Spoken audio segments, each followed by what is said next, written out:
à Madame Claire Guichard pour le groupe Renaissance. Merci Madame la Présidente.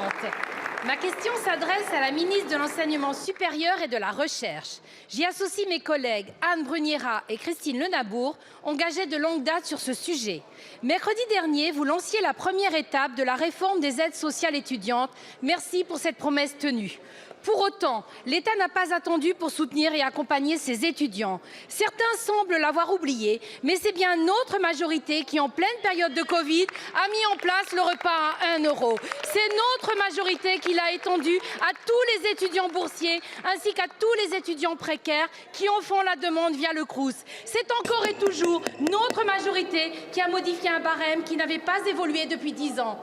Cette réforme, c'est le fruit d'une concertation engagée depuis octobre par le gouvernement avec l'ensemble des organisations représentatives étudiantes.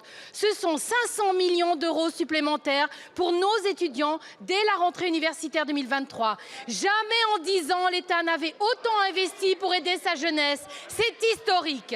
Ces nouvelles mesures répondent à l'objectif fixé par le président de la République. Le coût de la vie ne sera plus jamais une barrière aux études. Ce sont 35 000 étudiants supplémentaires issus des classes moyennes qui deviendront boursiers à la rentrée, se rajoutant ainsi aux plus de 700 000 boursiers actuels.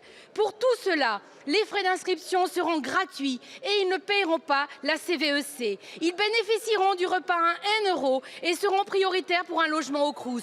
Nous aidons les jeunes en augmentant le montant des bourses pour tous les échelons à 37 €. Nous aidons nos jeunes. 140 000 boursiers actuels basculeront à un échelon de bourse supérieure, prenant ainsi pleinement en compte leur situation familiale. 66 à 127 € de plus par mois. Parce que ces étudiants sont notre avenir, Madame la Ministre, pouvez-vous ce jour nous dire comment s'organisera la seconde étape de cette consultation? Je vous remercie, ma chère collègue. La parole est à Madame Sylvie Retailleau, ministre de l'Enseignement supérieur et de la Recherche. Madame la Présidente, Messieurs, Mesdames les députés, Madame la députée Claire Guichard.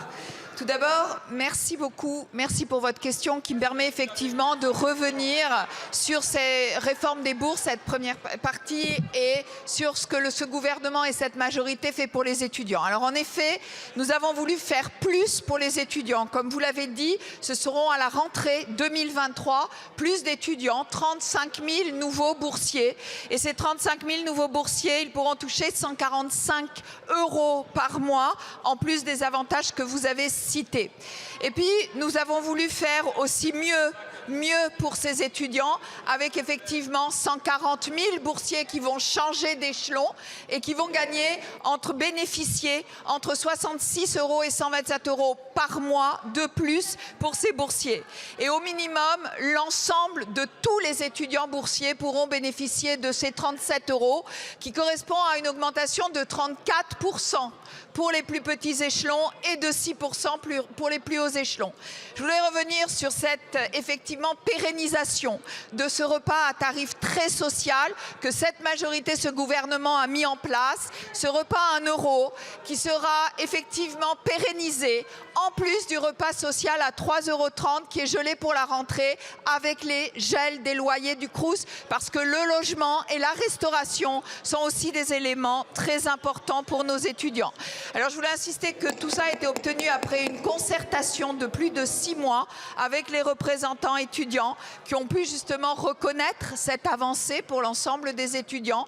Et cette concertation, eh bien, je vous l'annonce, va pouvoir continuer aussi bien au niveau territorial qu'au niveau national sur l'ensemble de la vie étudiante. Je voudrais dire, vous voyez, nous agissons, ce gouvernement agit pour les étudiants et cette réforme des bourses pourra être mise au bénéfice de cette majorité. Je vous remercie. Merci beaucoup, Madame la Ministre.